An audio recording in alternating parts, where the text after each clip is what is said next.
Hey, it's Mike with 61 Beetle. Today I have an issue with my brakes where they're very spongy, and so when I press on this brake pedal down here, if I press really hard, it'll go. I can eventually get this all the way to the floor.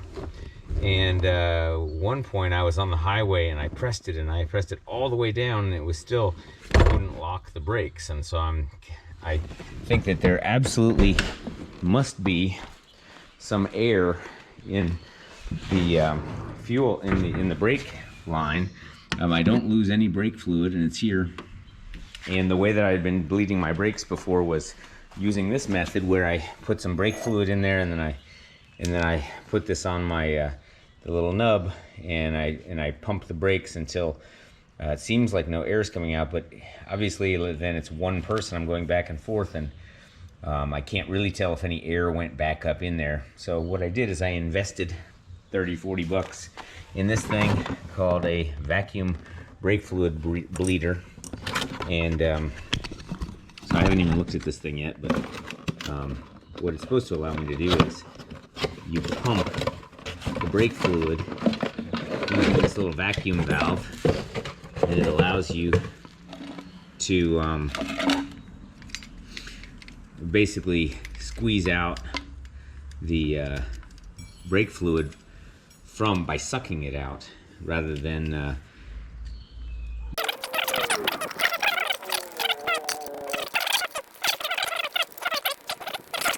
so you're supposed to start on the one furthest away from the master cylinder, which is the back right. So I take this off, and then basically I'm going to loosen this little bleeder valve like that, and then you can see a little brake fluid coming out. And I'm going to go ahead and hook up this guy here onto it. It'll go, which it does. And now I'm just gonna see if this thing will actually pump it out. So, well, I didn't seem to be able to get this trigger thing to suck any brake fluid out, but I did get it to bleed just using the manual technique. So I guess I'll try that on this one as well.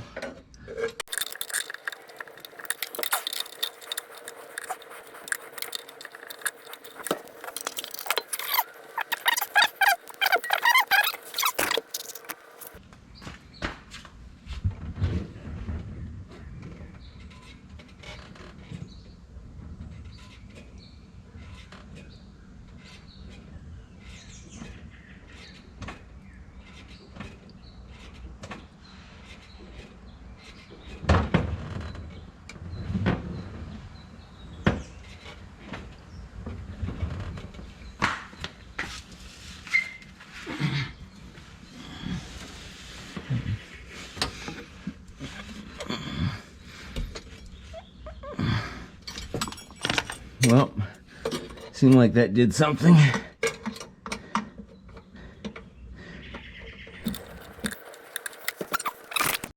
All right, next, let's do this one.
Okay, let's move on to the last one. Okay, the last one here. Hopefully this will make a difference. I have no idea, but the vacuum thing is not working, and maybe I just don't quite know how it's supposed to work. But so just I'm literally doing the manual.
Alright, well, in doing my left front, which was the last of the four, I actually, see what I did here.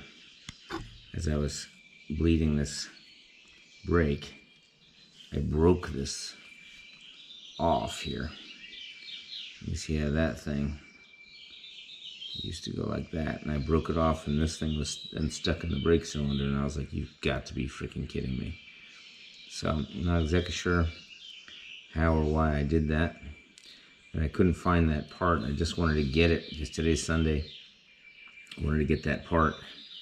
So what I got was this one, which is another brake cylinder, and it seems to be a slightly different, well, it's hard for me to tell if I should reuse, you know, this one is slightly different bleeder valve. So really I can either try to fit this bleeder valve into this cylinder,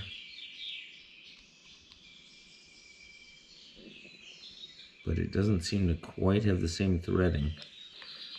I look at it.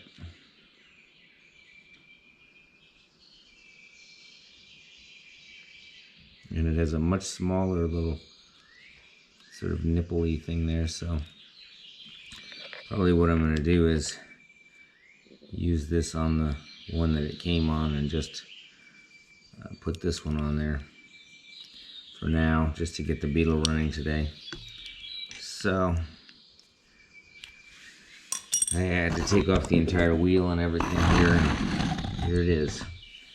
So now I have to feed in. This is just a mess.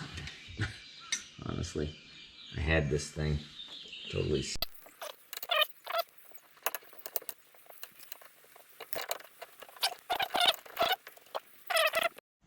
Alright, well, here's what I found.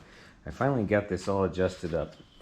And when you look at the brake pedal, now when I press it, it's really firm right about there, which is only about 2 inches or 2.5 inches in. It's super firm. And so how did it used to go to the floor and be spongy. So the question is like, what did I do? Well, first thing that happened was I had broken off this little guy here. So I went and bought another. I couldn't buy that individually on the same day, so I went to basically AutoZone, and I bought this cylinder. It's a different cylinder, and I only replaced the left front. That was stupid, because then when I braked really hard, it would pull to the right. So I finally got a shipment I finally got some extra ones of these little bleeder valves, bleeder screws, and I put in the old one again. So then here's what procedure I did. Put the old one back in, and then I did the bleeding, and I adjusted it really tight up so that it would brush a little bit. Then I went for a drive, and I jammed on the brakes like 2 or 3 times, really, really good.